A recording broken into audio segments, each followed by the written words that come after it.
ጤና ይስጥልኝ እንደምን ዋላችሁ የኢትዮጵያ ፎከስ ቴሌቪዥን ሳምንታዊ ዜና ፕሮግራም ነው ከዜናዎቹ ጋር ግሩም ጌታ ዘላለም ነኝ ኢትዮጵያ ሳተላይት ቴሌቪዥንን በገቢ ለመርዳት ታላቅ የገቢ ማሰባሰቢያ ፕሮግራም በስቶክሆልም በድምቀት ተካሄደ ኢሳት የተመሰረተበትን 5ኛ ዓመት ምክንያት በማድረግና ኢሳት እንዲቀጥል ለማስቻል ታላቅ የገቢ ማሰባሰቢያ ፕሮግራም በስቶክሆልም ሃሉንዳ ፎልኬትሁስ ተከናውኗል በዝግጅቱ ላይ ተጋባዥ እንግዶች የነበሩት የኢሳት ጋዜጠኞች መሳይ መኮንንና ቤቶ ክቻው በአካል በመገኘት ለተሰብሳቢው ህዝብ ዝግጅቶቻቸውን አቅርበዋል በተጨማሪ ጋዜጠኛ ሳዲቅ አህመድ በስካይፕ በወቅታዊ ሁኔታዎች ላይ ተጨማሪ ማብራሪያ ሰጥቷል ከዚህ በተጨማሪ ከዚሁ ከስቶክሆልም ጋዜጠኛ ዮሐን ፐርሾን ገጣሚ ወለላይ ማቲያስ ጋዜጠኛ መስፍን ነጋሽ አቶ ዘለል የጸጋ ስላሴ አቶ አህመድ አሊ ቀሲስ ፍሳህና አቶ ሁሴን አሊ በክብር እንግድኝነት ተገኝተዋል ፕሮግራሙ በሰዓቱ የተጀመረ ሲሆን የኢሳት ድጋፍ ኮሚቴ የሥራ ዕቅድና ውጤት በኢሳት ስዊድን ሰብሳቢ በወይዘሮ መቅደስ ወርቁ የቀረበ ሲሆን በተጋባዥ እንግዶች ግጥሞችም ቀርበዋል ለኢሳት ከኢሳት የድጋፍ ኮሚቴ የተዘጋጀው መዝሙር በይፋ የተሰማ ሲሆን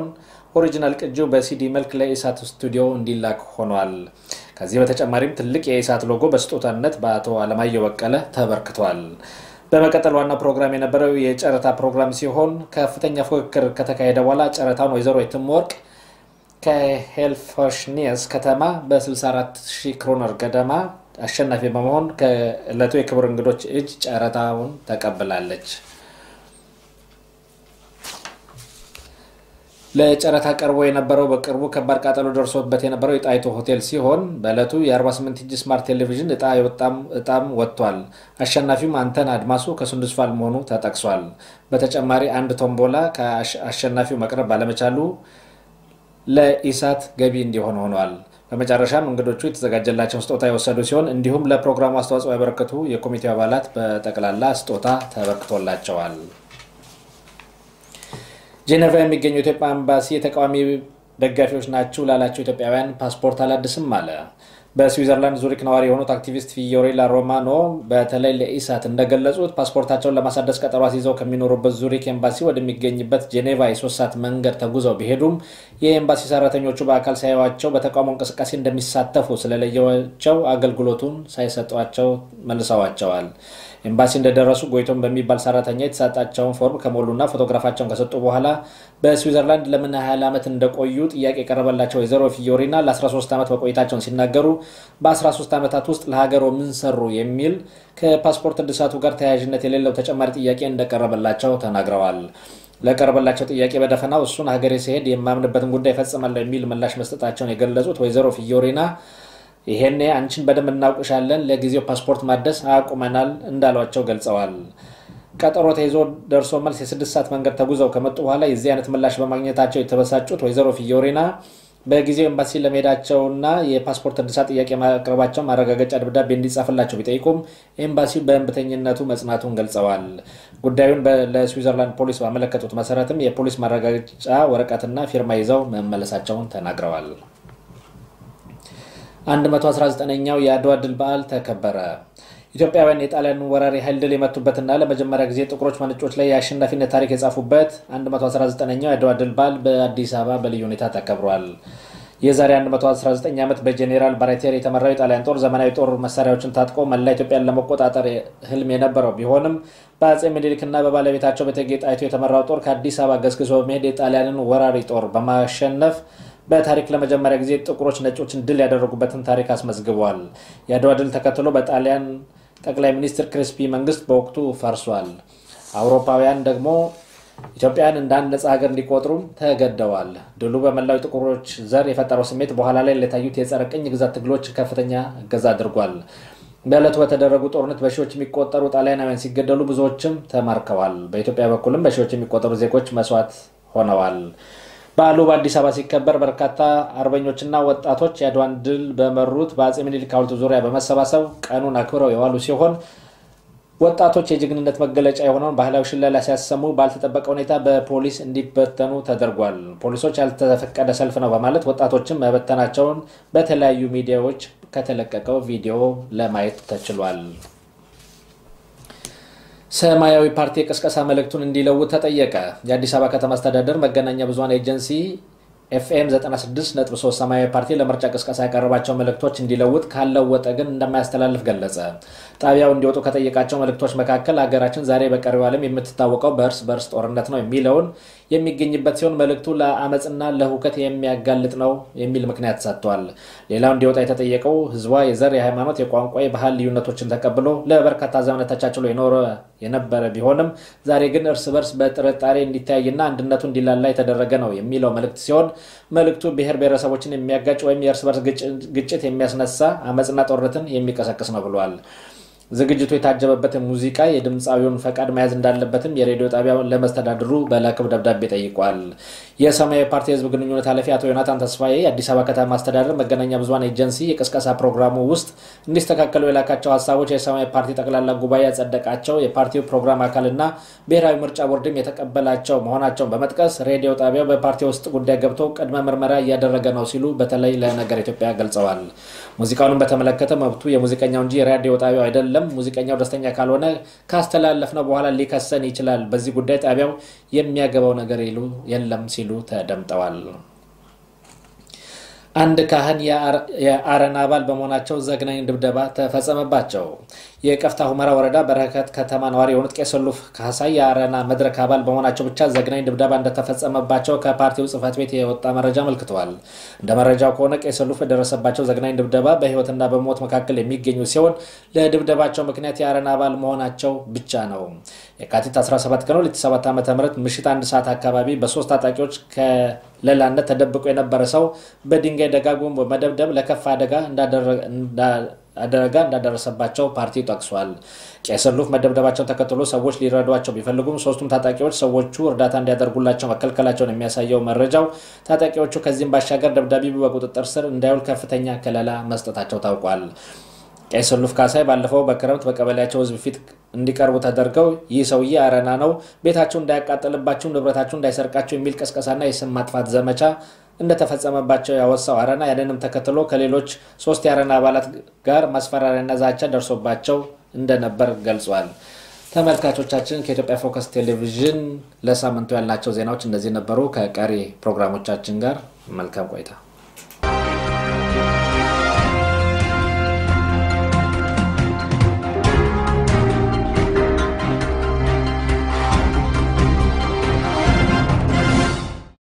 ዓመታዊ የእሳት ቀን በስዊድን የእናት ፍቅሯ ጠራኝ የእናት ፍቅሯ ጠራኝ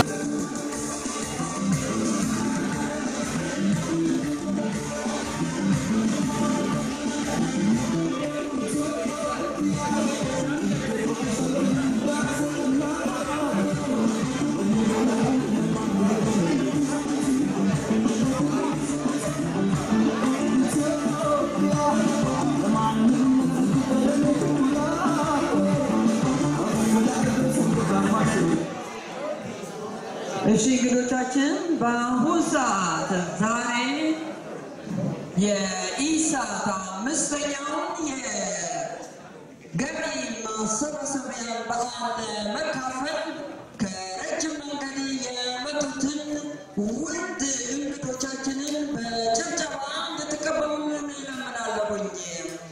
እነሱም የኢሳት አበበ ቶላ ፈይሳ ወይም አቤቶ ክቻው በሚል ይታወቃል። ብዙዎቻችሁ ታውቃላችሁ። በኢሳት ደግሞ መሳይ መኮንን የሚባል ታዋቂ ጋዜጠኛ አለ። ከመቀመጫችን ተነስተን አቀባበል እናደርግላችሁ። አቤቶ ክቻውና መሳይ መኮንን የገቡ ናቸው። እንኳን ወደ ስቶክሆልም መጣችሁ እንላለን።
ፊልም ሁሴን ሺፋ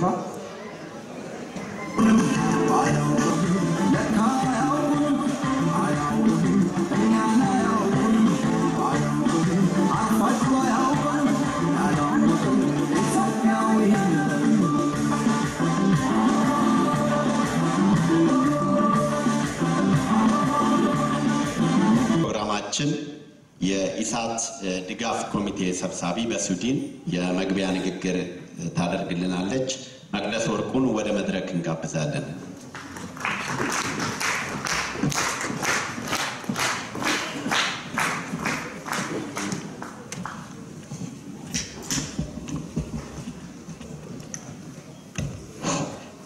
አመሰግናለሁ። ጤና ይስጥልኝ። እንኳን ደህና መጣችሁ። በሚቀጥለው ትንሽ ደቂቃዎች ውስጥ የኢሳት ድጋፍ ኮሚቴ በስዊድን ምን አቅዶ ነበር፣ ምን ሰርቷል፣ ምን አልሰራም፣ ወደፊትስ ምን ያስባል፣ ምን እቅድ አለው የሚለውን አጠር አድርጌ ለማቅረብ እሞክራለሁኝ።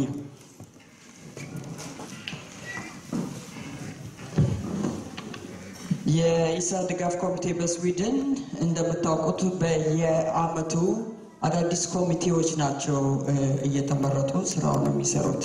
ምክንያቱም አንዱ በጣም ከባድ ስራ በዚህ አካባቢ ትልቁ ይሄንን አይነት የፋንድሬዚንግ ማዘጋጀት ነውና እኛ ካለፉት 4 ዓመታት በተከታታይ ከተሄዱት አሁን 5ኛው ሆነን የተረከብነው ኦገስት 18 2014 ዓመተ ምህረት ነው ወይንም ነሐሴ 2014 አዲስ ኮሚቴ ተዋቅሮ ስራውን ከ2013 ከነበሩት አስተባባሪዎች ተረክበናል።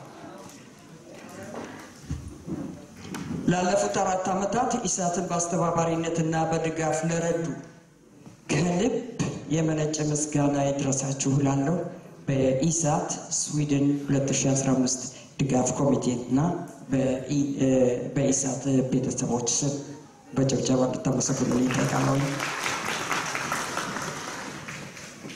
የኢሳት ድጋፍ ኮሚቴ በስዊድን ዋና ዓላማውን ኢሳት ስዊድን ዓላማው ምን እንደሆነ የስራ እቅድ የተገበሩትንና የወደፊት እቅዱን ለእናንተ አጠር አድርጌ ያቀርባለሁ።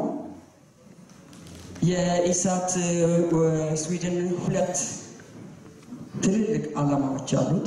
አንዱ ሁላችንም እንደምናውቀው ኢሳትን በገንዘብ ኃይል መደገፍ፣ ሁለተኛ መረጃ ከስዊድን ለኢሳት ማድረስ፣ የዓመቱን የገንዘብ ማሰባሰቢያ በዓልን ማክበር፣ ይሄንን የመስለው ኢሳትን በቋሚነት እንዲረዳ መስራት፣ የኢሳት መገናኛ በወር 1 ጊዜ ማካሄድ፣ የኢሳት ቤተሰቦችን እያገናኙ የገንዘብ ማሰባሰቢያ ፕሮግራም ማካሄድ፣ ኢሳትን ድጋፍ ለማጠናከር ቀስቀሳ ማድረግ፣ መመሪያ ማውጣት፣ የገንዘብ ድጋፍ የሚገኝበት ከስዊድን ድርጅት ጋር መስራት፣ ኢሳት የኔ ነው ቲኬት ቶምቦላን መሸጥ፣ ያው ኢሳትን መርዳት ስለሆነ በኢኮኖሚ ኢሳት ዩሮፕ ጋር አብሮ መስራት፣ ድረገጽ ማዘጋጀት። እነኚህ ነበሩ ስንነሳ ያወጣናቸው ሰፊ የ6 ወር እቅዶች። በጣም ሊገጥሙ የሚችሉንም ችግሮችን አብረን ተመልክተናቸው ነበር። ይሄንን እቅድ ለማካሄድ ሊገጥሙን ይችላሉ ብለን ያሰብናቸው የገንዘብና የሰው ኃይል ችግር። ሌላው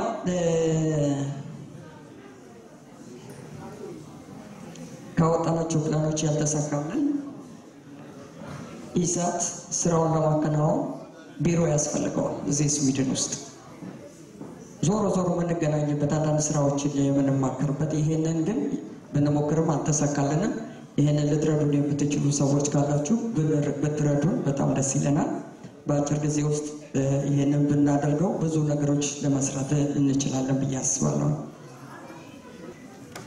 በመጨረሻ እንደተለመደው ኢትዮጵያ በክብር ለዘላለም ትኑር። የኢሳት ድጋፍ ኮሚቴ ስላዳመጣችሁኝ አመሰግናለሁ። የኢሳት ድጋፍ ሰጪ ኮሚቴን ከልብ እናመሰግናለን። ቀጣዩ ፕሮግራማችን እንግዶችን ማስተዋወቅ ነው። ከቅርብ ከመጣው እንጀምራለን ማለት ነው። ከአበበ አበበ ቶላ ፈይሳ ወይም ከአቤ ቶክቻው እንጀምራለን ማስተዋወቅ። በአውራምባ በኋላም በፍትህ ጋዜጣ በሽሙጥ አዝናኝ ጽሑፎቹ የምናውቀው አበበ ቶላ አንድ የሽሙጥ መጽሐፍ ጽፎ ከዳርዳር ህዝቡን በሽሙጦቹ ያዝናና የሚያነሳቸው ማህበራዊ የፖለቲካ ጉዳዮች በቀላል ማራኪ አገላለጽ ስለሚያቀርባቸው በብዙ ኢትዮጵያውያን ዘንድ ይታወቃል።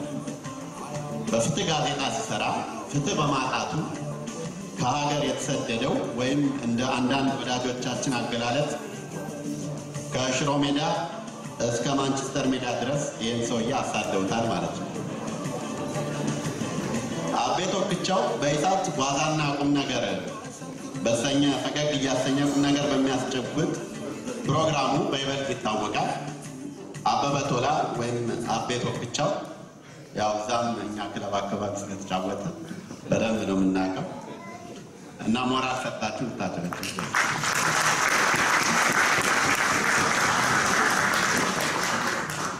ሁለተኛው እንግዳችን ጀርመን እያለ ስላላገኘ ነው ዋሽንግተን ከሄደ በኋላ ነው ወደዚህ የመጣው።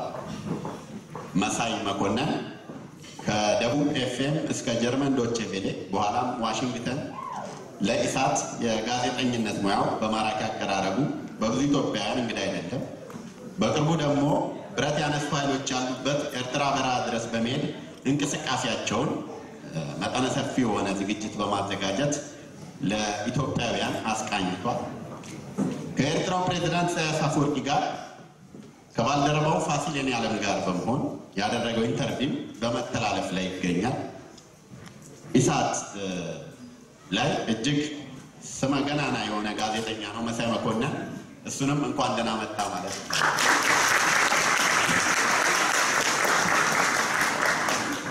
ሌላው እዚሁ ዮሐን ፐርሰን ነው። እዚሁ ከዚሁ ሱዲን ነው። ዮሐን ፐርሰን ያው በብዙ ኢትዮጵያውያን ዘንድ እንደ አሸባሪ ነው በቲቪ የታየ እና ብዙ ኢትዮጵያውያን ይህን ልጅ ብረት ምናምን አድርጎ ደም በደም ሆኖ ዮሐን ፐርሰንን በቲቪ ሲያየው እና ሱዲና አሸባሪዎች ምናምን ሲባል በቲቪ እነዚህ ሰዎች የሚሲዮን ስራ ነበር እንዴ በፊት የሚሰሩት አሁን አሸባሪነት ጀመሩ እንደ ምናምን ግራ ገብቶት ነበር። አሁን ያው በኢሳት አማካኝነት ምን ያህል በዳይሬክተር እየተመሩ ፊልም እንዳሰሯቸው ወጥቷል። እሱም የራሱ ዝግጅት አለው ያቀርብልናል።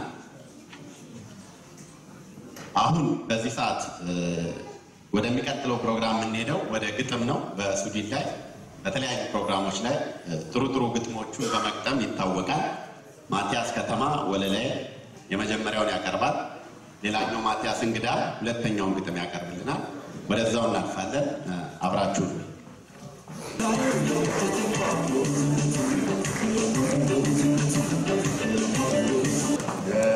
እንደምን ዋላችሁ። ዛሬ መቼም ብዙ ጊዜ ግጥም አቀርብ ነበር። ዛሬ ግን ጉዴ ነው የፈላው። እሳት የላሱ የኢሳት ጋዜጠኞች ፊት ነው የማነበው። በዚህ ላይ ደግሞ ዋና ሽሟጣጭ አለ እና ምን ይሻለኛል እያልኩ ነው ዛሬ የማነበው። ለማንኛውም ግን ያው ማንበቤ ስለማይቀር ላንብብላችሁ ግጥሜ። ከግጥሜ ባቡር ተመረቀ ይላል እና ባቡር መመረቅ ብርቅ ነው ወይ ትሉኝ ይሆናል። በባቡር መመረቅ ላይ አንድ ደግሞ የተከሰተ ነገር አለ። በሱ ልጀምርና ወደ ግጥሜ ላምራ። ባቡር ሲመረቅ ሰምታችሁ እንደሆነ የመረቁት የቀድሞ ሟቹ ጠቅላይ ሚኒስትር መለስ ዜናዊ ነበሩ እና ያ ነገር ትንሽ ግራ አጋብቶኝ ስለነበረ አንድ አጠር ያለች ግጥም ጽፌ ነበር በወቅቱ እና እሷን ጀምሬ ወደ ሌላው ዋናው ግጥሜ እሄዳለሁ። ያው እንዳቅምቴ ሽሙጥናት ማለት ነው። እሷም እንግዲህ መለስ አልሞቱም ወይ እንዴት ነው ነገሩ? ሲጠሩ ሰማሁኝ ሲመረቅ ባቡሩ አልኳት እሷ። አሁን ወደ ዋናው የባቡር መመረቅ ልሂድ። ባቡር ተመረቀ። በረሃብ አንጀቱ በጨለመ ተስፋ ካልጋው ብድግ ካለ ቀኒቷን ሊገፋ የነተበ ልብሱን በቶሎ ለባብሶ ማንንም እንዳያየው አንገቱን ቀልሶ ለቀቃት ጎጆውን ቁልፏን ከረቸመ ወደ ዋናው መንገድ ሄደ እያዘገመ ችግር የማያውቀው ሆድ የሚሉት ቀበጥ ጥሪውን ጀመረ መጮህ መገላበጥ ረፋዱ ድረስ የሚቀምሰው አጣ ደግሞ ይባስ ብሎ ከባድ ዝናብ መጣ ሄዶ ተለጥፎ አንድ ሱቅ በራፍ ላይ እስኪያባራ ድረስ ሰማዩን ሲያይ ልብሱ በሰበሰ ጫማው ውሃ ገባ ይርገፈገፍ ጀመር እንዳያዘው ወባ ወደ ቤቱ ሄዶ እንዳያርፍ አልጋ ላይ ብዙ ቀን አልፎታል ሳይከፍል ቤት ኪራይ ከሱቅ ደንበኞቹ ብድርም እንዳይወስድ መክፈል ነበረበት የበፊቱን የግድ ዘመድ እንዳይጠይቅ ችግሩን አብራርቶ ከሁሉም ኩርፊያ ነው በብድር ተጣልቶ ኑሮውን እንደዚህ ያረጋው ጨለማ ከስራ ወጥቶ ነው ቀርቦ በግምገማ ስደትም እንዳይወጣ ካገር ብዙ ያስደስትም የሚሰማው ነገር እምን ቦታ ይድረስ የት ይውጣ የት ይግባ ጉምዝዝ ሳለችበት ሀገር አዲስ አበባ የጠፋች መሰለው ኢትዮጵያም ራሷ በብር የተሸጠች ተሰርቃ እስከነብሷ ህዝቡ እንደዚህ ሆኖ እየተጨነቀ ሲገባ ሲወጣ እየተሳቀቀ በረሃብ በስቃት አካሉ እያለቀ መሄጃ ሳይኖረው ባቡር ተመረቀ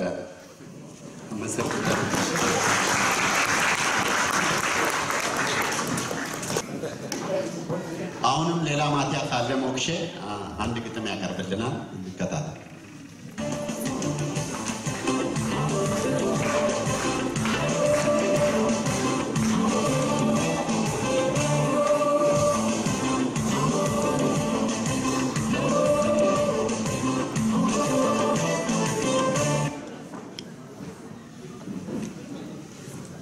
በቅድሚያ ከቅርብም ከሩቅም እዚህ ለመጣችሁና ይሄንን መድረክ ላዘጋጀው በስዊድን በስቶክሆልም ከተማ ለሚገኘው የኢሳት የድጋፍ ኮሚቴ ምስጋናዬን አቀርባለሁ።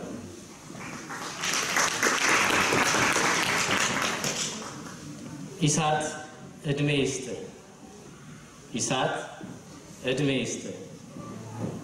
ለታሰሩ እጆች፣ ለታፈኑ ድምጾች፣ ለታሸጉ ሀሳቦች፣ ለተቆለፉ አንደበቶች እንዲሳካ ህልማቸው፣ እንዲሰምር ሀሳባቸው፣ እንዳይላላ ጽናታቸው፣ እንዳይመክን ጥረታቸው፣ እንዳይሰበር ቅስማቸው፣ እንዳይደክም ወኔያቸው ዋስ ጠበቃ ልሳን ሊሆናቸው ጉድፍ መመልከቻ ሊሆን ባላደራ በውስጥም በውጪም እንክርዳድ ሊያጠራ ኢሳት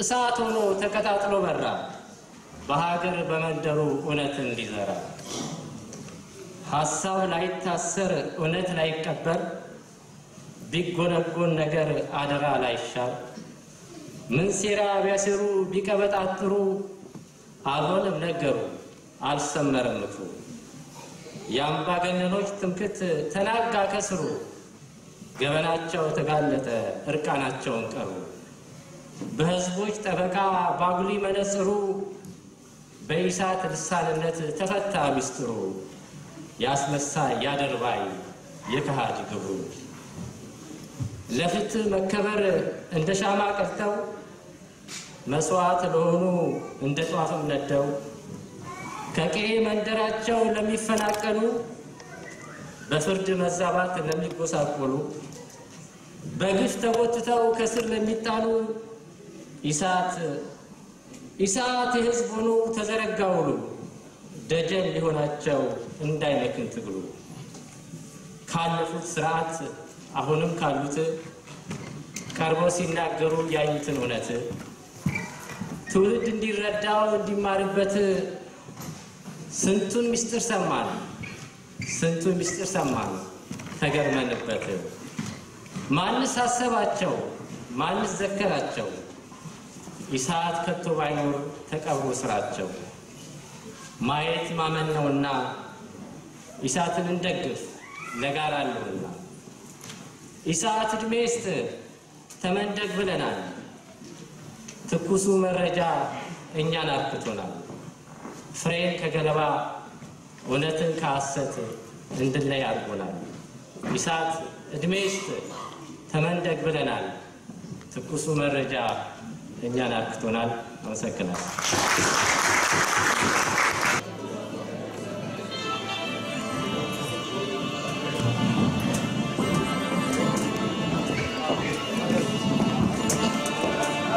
የኢሳት ስዊድን ኮሚቴ ለመጀመሪያ ጊዜ ኢሳት እስካሁን ያልነበረውን የኢሳት ህዝብ መዝሙር ከኢሳት ስዊድን ኮሚቴ ለመላው ኢትዮጵያ በመላው ዓለም ለሚገኙ የኢሳት ደጋፊዎች ፕሬዘንት ያደርጋል። እንድታዳምጡ ጋብዙ።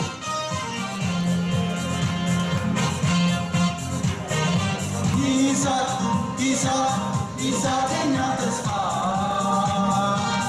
ኢሳት ኢሳት ኢሳተኛ ፋና እስከ መጨረሻ ታበራለች ገና ኢሳት ኢሳት ኢሳተኛ ተስፋ ኢሳት ኢሳት ኢሳተኛ ፋና እስከ መጨረሻ ታበራለች ገና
ይሄንን መዝሙር የኢሳት ህዝብ መዝሙር ብለን የጠራነው ያበረከቱልንን በመጀመሪያ የግጥሙ ጸሐፊ ታዋቂው አቶ ማቲያስ ከተማ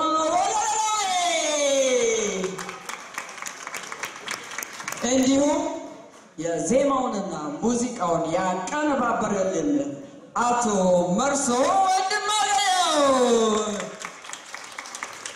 ይሄንን ሀሳቡን እንዲሁም እህቶችንም ወንድሞችንም አሰባስበን ያዘጋጀችው ወይዘሮ መቅደስ አመሰግናለሁ። እንዲሁም ይሄን መዝሙር ለመጀመሪያ ጊዜ በሲዲ ታትሞ የወጣ መሆኑንና የተወሰነ ኦሪጂናል ኮፒ ስላለ ይሄንንም በመጀመሪያ ደረጃ የኢሳት ከአሜሪካን ድረስ እዚህ የተገኘው መሳይ መኮንንን በማቅረብ ከኢሳት ስዊድን ኮሚቴ በቀጥታ ለኢሳት እንዲያደርስልን እንጋብዛለሁኝ፣ ያቀርባለሁኝ።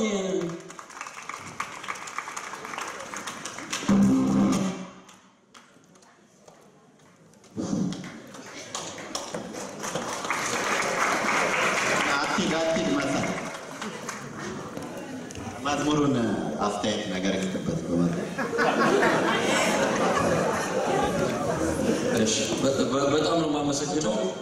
በጣም ነው ደስ ያለኝ። ያልጠበቁ በጣም ሰርፕራይዝ ነው ያደረጋችሁ። እንደዚህ ዛይትራ በነበርንበት ጊዜ አንድ ትግራይ ዲሞክራሲያዊ ንቅናቄ ትኔ እንዲሁ ተመሳሳይ ለኢሳት አንድ መዝሙር አዘጋጅተው ነበርና በጣም ነው ባይ እስኪመጣ ድረስ ስሜቴን መግለጽ ያቃተኝና ያ ስሜት ነው የተሰማኝ በጣም ነው ምናምን እንዲሁ ኦሪጂናሉን ሲዲውን ግጥሙን ለጻፉልን ለአቶ ወደላይ እናቀርባለን ሲዲውን ከኢሳት ስዊድን ኮሚቴ ይሄንንም አቤ ቶኪቻው ልታሰጥለት ይችላል እንግዳችን ስለሆንክ ተርብልን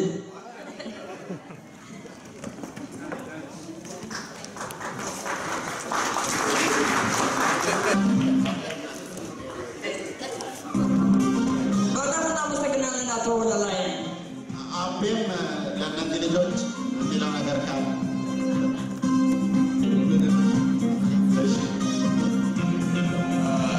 በዚሁ ጮክ ማለት ይኖርብኝ ነው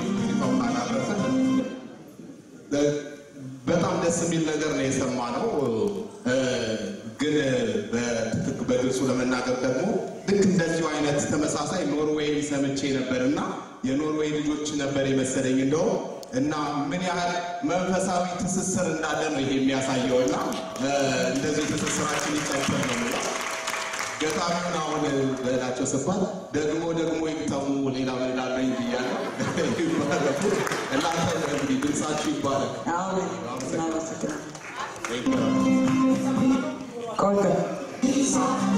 ቆይ አንድ ጊዜ እንዲሁም ሌላው ኦሪጂናል የመጀመሪያ የታተመውን ለሙዚቃው ለዜማው ደራሲና ለአቀነባበረው ለመርሶ ወንድማገኘው እናቀርባለን ይሄንንም አቶ መሳይን ለምናለው እንደገና በድጋሚ መጥተው እንዲቀርቡልኝ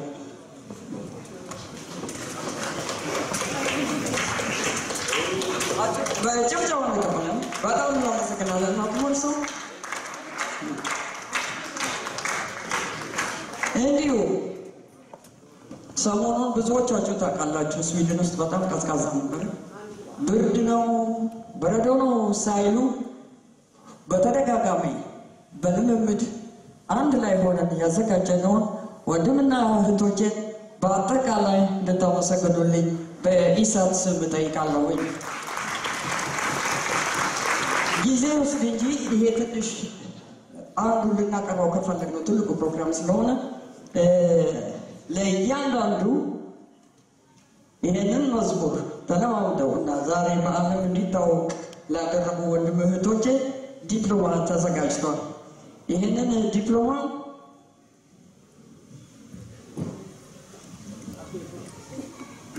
እንዲሰጥልን አቶ አበበ ቶኪቻው በድጋሚ እጠይቃለሁ እያንዳንዳቸው ዲፕሎማውን እንዲሰጡልኝ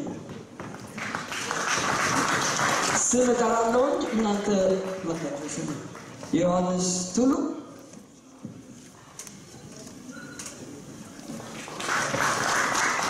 አና ታደሰ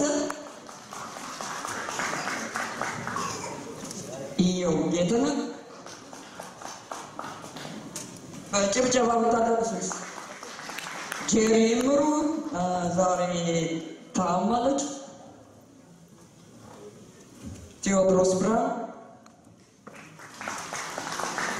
ኤሊስ ገብረመድህን ሳምፒር ዘገየ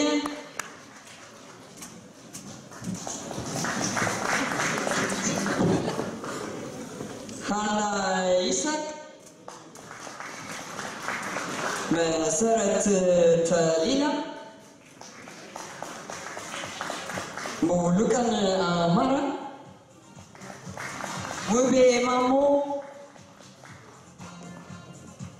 ውቤ ማሞ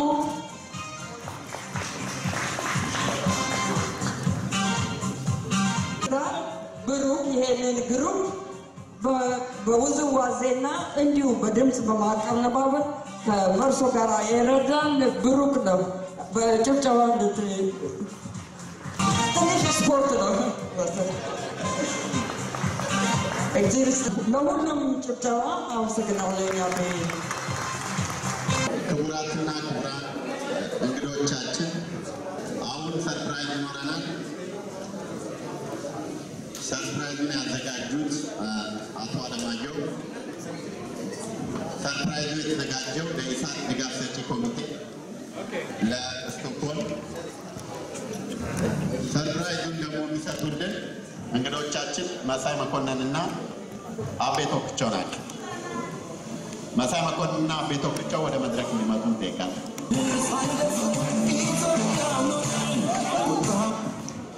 ኦኬ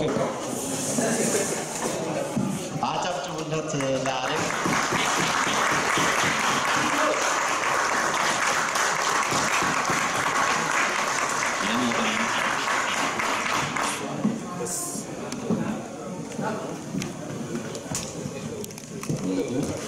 ይህንን ስጦታ ለኢሳት የስዊድን ድጋፍ ሰጪ ኮሚቴ አስተባባሪ መቅደስ ወርቁ መጥታ እንድትቀበልልን በአክብሮት እንጠይቃለን። ሞራል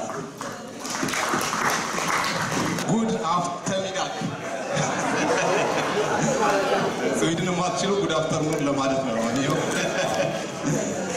እንደምናችሁ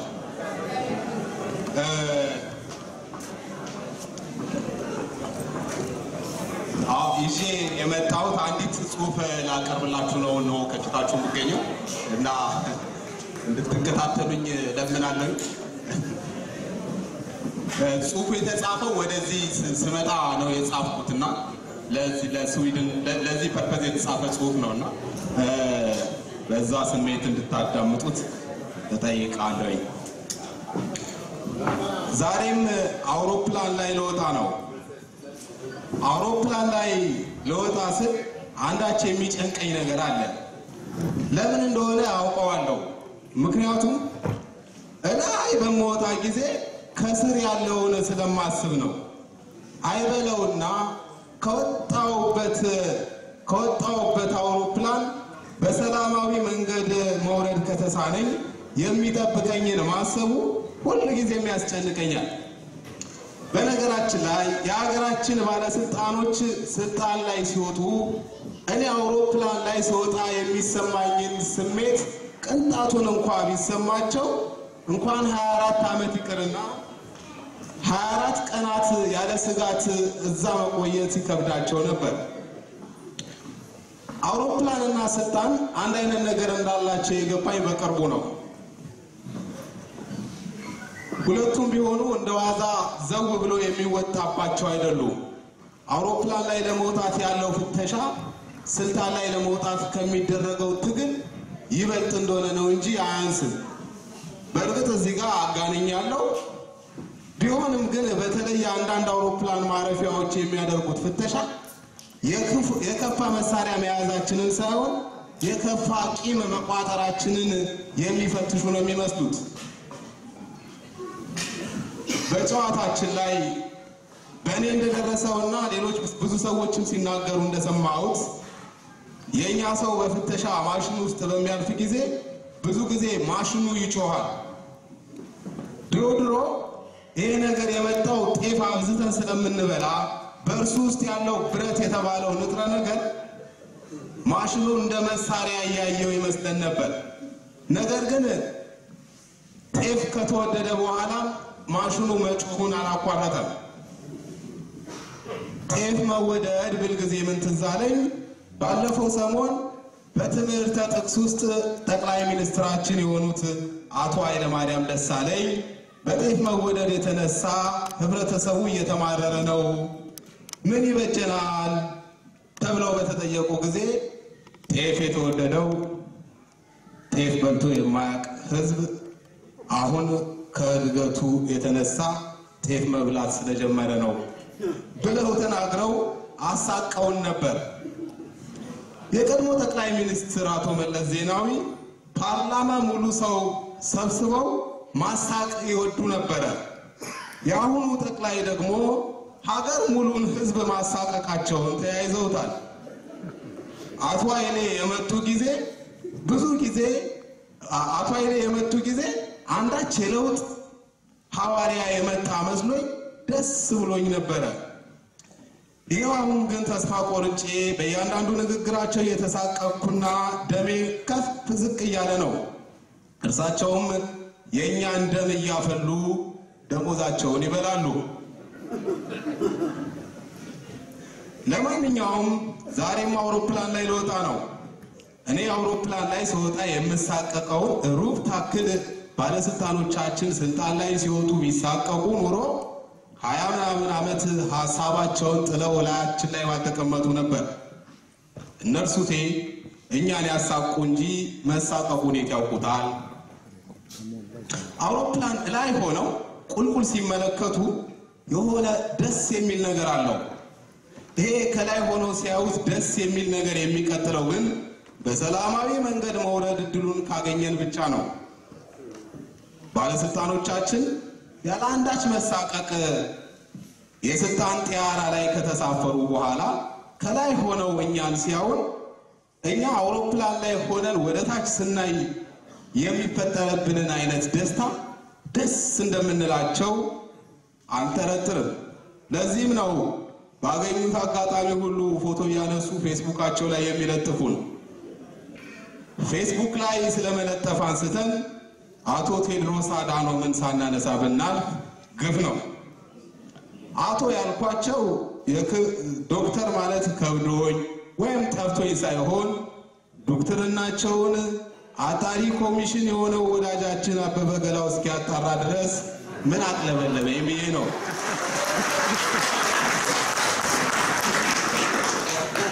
ስንቱን ዶክተር ፕሮፌሰር እያልን ስንጣራ ቆይተን አይደል እንዴ ኋላ ላይ አዳሜ እንኳን ዶክተር ፕሮፌሰር ሊሆን ይቀርና ደብተሩን ያዥልኝ ብሎ ከ8ኛ ክፍል የጠፋው ነው የተገኘው። በዚህ ጉዳይ ላይ ያስደሰቱኝ ሰው ቢኖሩ አቶ አባዱላ ገመዳ ናቸው። አባዱላ ዶክትሬታቸውን ከደና ቦታ በደና ዋጋ ተከራክረው ከገዙ በኋላ አንድም ቀን ግን ዶክተር ተብሎ ሲያጌጡበት ሰምተን አናውቅም። ድምፃቸውን አጠፍተው ዶክትሬታቸውን አቅፈው ቁጭ ብለው ነበር። ሳስበው አባዱላ ዶክተር ነኝ ብለው ያልፖሰቱብን ነገ ደግሞ ሙሉ የፓርላማ ሰው ባሳለው ቁጥር መርፌው ጋኝ እያለ ተሰልፎ ቢያስጨንቀኝ ይመስለኛል።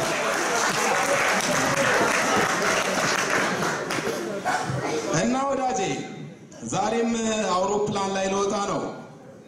ሙልጭ አድርጌ ከተፈተሽኩ በኋላ በሰላም የሰቀልከኝ አምላክ በሰላም አውርደኝ ብዬ ጸሎት አደረስኩ። ለመጀመሪያ ጊዜ አውሮፕላን ላይ ስሳፈር የጸለይኩት ጸሎት ግን እንድች በሰላም የሰቀልከኝ በሰላም አውርደኝ የምትል እጥር ምጥን ያለች አልነበረችም። በወቅቱ ከምታሰር ልብረር ብዬ ነበር አየር ላይ የወጣሁትና በሰላም ያሳፈርከኝ በሰላም አውርደኝ፣ እኔን ሰላም ስታወርደኝ አባራሪዎቼንም አስባቸው፣ ዘላለም ተሰቅለው እንዲኖሩ አትፍረድባቸው ብዬ ነበር። ያኔ ገና ከመሬት ስነሳ አዲስ አበባንና መላዋን ሀገሬን ቁልቁል ማየት ሲጀምር ኢህአዴግና የኢህአዴግ ዘመዶች መንግስትን ትንሽ የተቃወመ የመሰላቸውን ሁሉ ለምን ጫካ አትገባም የሚሉበት ምክንያት ወለል ብሎ ታየኝ። ለካስ ጫካ በአገሯ ለመኖሩን ተማምነው ነበር ለምን ጫካ አትገባም እያሉ የሚፎክሩብን። እውነቴን ነው የምለው፣ ከመኮን ጎፈሬ ትመስለኝ የነበረች ሀገሬ በተለይ ከሌሎች ሀገሮች ጋር ስትነጻጸር የደን ሀብቷን ጨርሳ በደም ግባቷ ብቻ እንዳለች ማወቅ ችያለሁ። እምዬ ኢትዮጵያ መቼም እምዬ ኢትዮጵያ ልምላሜሽ ማማሩ የሚለው ዘፈን የተዘፈነ ጊዜ የነበረን ደን ይሄ ብቻ አልነበረም። ስገምት ግን ኢህአዴግ ከገባሽ በኋላ ዳግም እንደርሷ እምቢኝ ብሎ ጫካ የሚገባ ኃይል እንዳይኖር ጫካውን ማጥፋት እንደ ዘዴ ወስዶ ይመስለኛል። ጫካ የሚገባ ኃይል እንዳይኖር ግን ዘዴው ጫካን ማጥፋት ሳይሆን ጭካኔን ማጥፋት ነው። እና እንዳልኳችሁ ዛሬም አውሮፕላን ላይ ልወጣ ነው። አንድ ወዳጄ እንዳለኝ ከአንዱ ቦታ መዟዟር ጥሩ ነው፣ ሌላው ቢቀር በየሀገሩ ያለው ኢትዮጵያዊ እንዴት ናችሁ ወዴት ናችሁ ብሎ መረጃ መለዋወጥ ቀላል ዋጋ የሚሰጠው ነገር አይደለም። በነገራችን ላይ በውጭ ሀገር ያሉ ኢትዮጵያውያን በብዙ ይከፈላሉ። ሁሉንም መዘርዘር ቢከብድም ከልብ አንፃር እንዴት እንደሚከፈሉ እስቲ እናያቸው። 1 በሙሉ ልቡ ሀገሬን ብሎ የሀገሩን ጉዳይ ላይ የሚተጋ 2 በሙሉ ልባቸው ኢህአዴግ ጌታ ነው ብለው ኢህአዴግን ያመኑ 3 በልባቸው ከዲሞክራሲ ኃይሉ ጋር ሆነው በአካላቸው የመንግስት ስጋ ዘመድ የሚመስሉ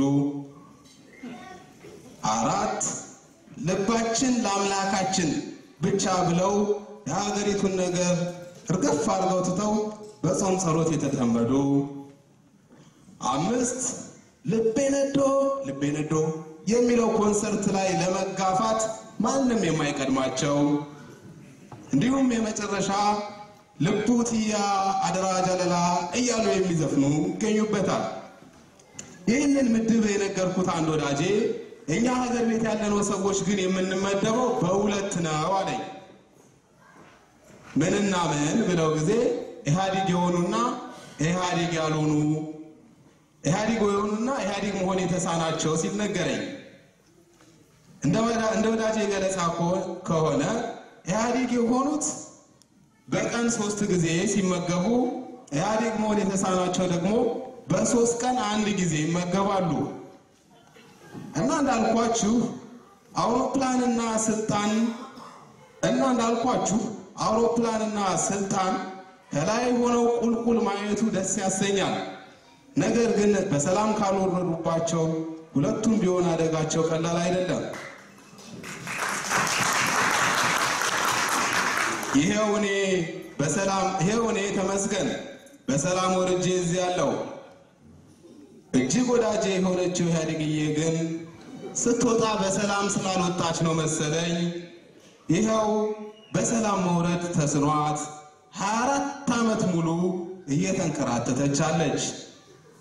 እንደ ወዳጅ ዛሬም ሆነ ነገ ሰላም ወርዳ ሰላም እንድታወርድ ጸልይላታለሁ። አለበለዚያ ግን አሁን ካለችበት ከፍታ ከወደቀች እንኳንስ አጥንቷ ታሪኳም አይተርፍምና ለሚመጣባት ጦስ ጽናቱን ይስጣት ከማለት ውጪ ምንም ልረዳት አልችልም። አመሰግናለሁ።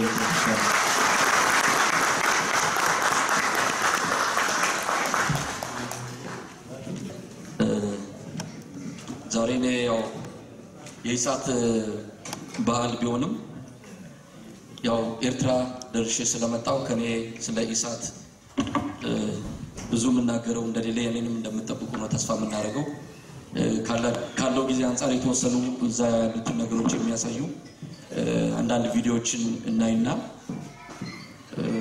በተለይ ኤርትራ ምድር ላይ የሚደረገውን ትግል ምን ይመስላል የሚለው እኔም ጭምር ብዙ ጥያቄዎች ነበሩኝና ያንን ሊመልስ ይችላል በሚል አንዳንድ ቪዲዮዎች አዘጋጅተናል። እሱን ነው የምናየው። ከዛ በፊት ግን ስለ ኢሳት ያው የኢሳት ባህል ነው ኢሳትን መርዳት ለምን ያስፈልጋል የሚለውን ባጭሩ ላስቀምጥ እፈልጋለሁ። ያው መወሻሸትም አያስፈልግም፣ ሀቁን መናገርም ያለብን ይመስለኛል። ምክንያቱም ኢሳትን እናውቀዋለን ወይ? ለኢሳት እንደዚህ በጣም በጉጉትና በናፍቆት ሙዚቃ ዜማ ማዘጋጅታችሁለት የምትጓጉለት የምትሳሱለት ኢሳት በምን ሁኔታ ላይ ነው ያለው? እኛ በምን ሁኔታ ላይ ነው እየሰራን ያለው የሚለውን እንዲሁ በየቦታው ተዟዙሬ ሳይ ብዙም የምታውቁን አይመስለኝም የሚል ግምት ነው የወሰድኩት፣ ድምዳሜ ላይ የደረስኩትና በምን ሁኔታ ላይ ነው የምንሰራው? እንደ አንድ ሚዲያ ኢሳት እየሰራ ነው ወይ? በተለይ ያው ለንደን ያለውንም አምስተርዳም ያለውንም ስቱዲዮ ስላላየሁት ብዙ መናገራችንም፣ ግን እኛ ጋር ዋሽንግተን ዲሲ ያለው ስቱዲዮ እንዴት ነው የሚሰራው የሚለው ለእናንተ በግልጽ መነጋገርና ከኢሳት ጋር በቀጣይነት እንዴት ነው አብረን የምንሄደው የሚለውን ከልብ አምናችሁ መጓዝ ያለባችሁ ይመስለኛልና አጭር ነገር ስለ ኢሳት ዋሽንግተን ዲሲ ነው መነግራችሁ። እንግዲህ እዛ በተለይ በሬዲዮ በኩል ያለው ነው መነግራችሁ። ሬዲዮ አንድ የሬዲዮ ጣቢያ ሊኖረው ይቅርና አንድ ግለሰብ በራሱ ሊያሟላው የሚችለው መሳሪያ እንኳን ሳይኖረን ነው እንደዚህ ስማችን ገኖ አላማው ትልቅ ስለሆነ በየቦታው የምንጠራው ነገር ግን የምንሰራበት ሁኔታ በጣም ባህላዊ ከመሆኑ የተነሳ አንድ ቀን ልንወርቅ እንደምንችል አንድ ቀን አደጋ ውስጥ ገብተን ኢሳት እንዲሁ ያየነው እንዲሁ ይወደድነው ሊጠፋ እንደሚችል ነው የሚታሰበኝ ልክ እንደ ወፍራም ማን ነው እንደ ጸጉራም በግ ኢሳትን ማስበው አለ ስንለው የሚጠፋ አይነት ሊሆንም ይችላል በግለሰብ ደረጃ መሟላት ያለባቸው መሳሪያዎች እንኳን አልተሟሉልንም የምንሰራው በጣም ዋላ ቀር በሆነ መሳሪያ ነው የመሳሪያ ጥረት ብቻ አይደለም የባለሙያ ጥረትም ያለብን የምንሰራበት ቦታ ከደህንነት አኳያ ለአደጋ የተጋለጠ ነው በቀላሉ ጠላት ብለው የሚቆጥሩ ወገኖች ሊያጠቁን የሚችሉበት ቦታ ነው የምንሰራው በጣም በከፍተኛ ችግር ውስጥ ሆነን ማለት ነው ይሄ ማለት ለማስደንገጥ ወይም የኛ እንትን በጣም አነስተኛ ነው ለማለት አይደለም የምትችሉትን ያደረጋችሁ ነገር ግን ኢሳት በጣም ከፍተኛ እርዳታ ማግኘት የሚገባው እንደሆነ እንድታውቁ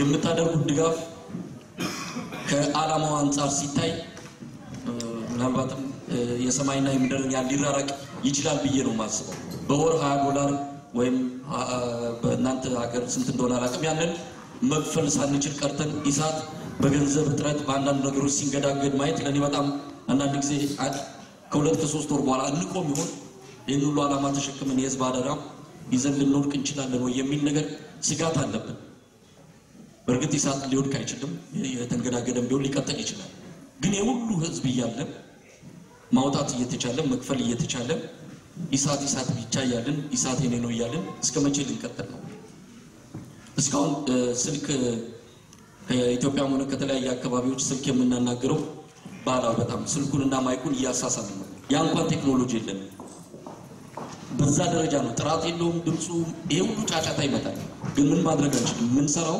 ስልኩንና ማይኩን አሳስበን ነው የምንቀዳው ያን ያህል እንኳን ማሟላት ያልቻለ ነው ኢሳት ስቱዲዮ ልንገራችሁ ስቱዲዮ የቴሌቪዥንና የሬዲዮ ስቱዲዮ በአንድ ግድግዳ ነው የሚለያየው እና አንዳንዴ በተራ ነው የምናነበው ምክንያቱም እዛ ዜና ሲነበብ ሬዲዮ ላይ እየገባ አስቸገረን እዚህ ሲነበብ እዛ እየገባ አስቸገረን ቢያንስ የስቱዲዮ እንኳን ኳሊቲ ያለው ቤት እንኳን የለም ስለዚህ ይህን በደንብ እንድታውቁት ይሄ ለማሽማቀቅ አይደለም አውቀነው እንድንረዳ ኢሳትን ሳናውቀው ኢሳት ብንል አንድ ቀን ጭልጥ ብሎ ይጠፋና የበለጠ ትግሉ የሁላችንም ተስፋ የሚቆምበት ጊዜ እንዳይመጣ ነው አቅም አላችሁ ትችላላችሁ በደንብ ወቁት ኢሳትን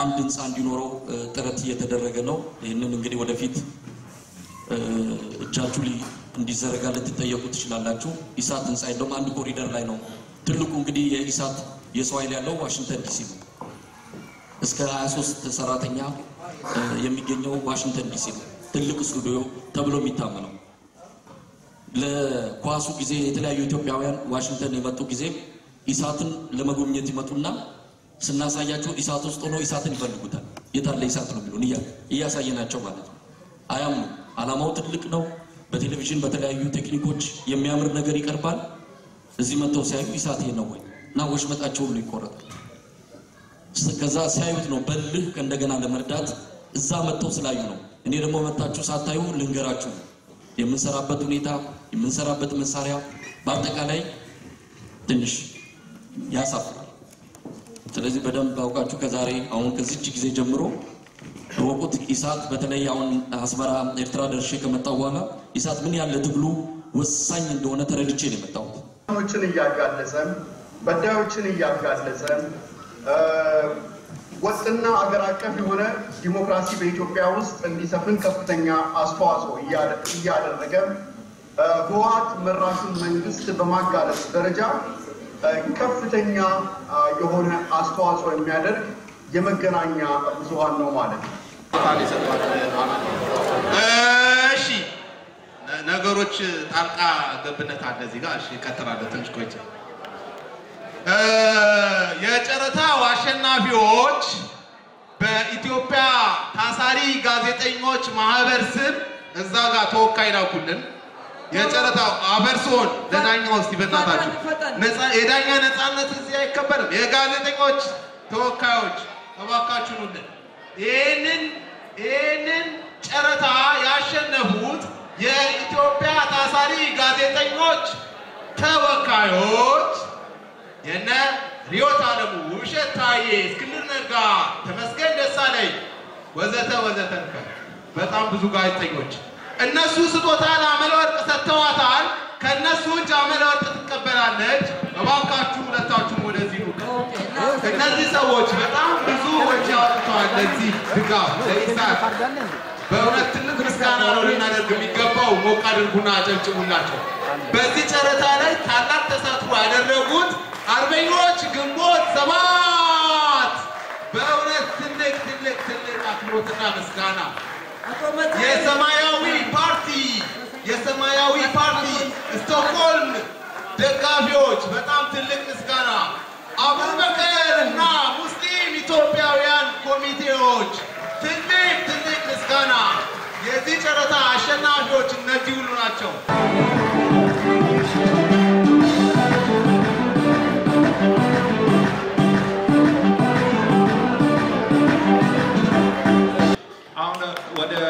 ቴሌቪዥን እጣው ጋር የምንወጣው የቴሌቪዥን እጣውን ያልገዛችሁ ሰዎች ይቆጫቸዋል። የገዛችሁ ሰዎች ደግሞ ሸክሙ ያስቸግራቸዋል። ካልደረሳችሁ መግዛት ትችላላችሁ እንደገና።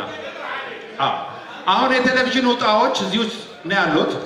በደንብ ተለውሰዋል ወይም ተነቃንቀዋል። አንድ ልጅ እንፈልጋለን። ማን ልበል ስምህን? ዳንኤል። ኦኬ ዳንኤል ኮሚት ያያችሁ እጣውን ሊያወጣ ነው ዳንኤል። እጣው የወጣለት ተሸክሞ መሄድ ነው። ሙዚቃ ያው ዶታራ ባራዬ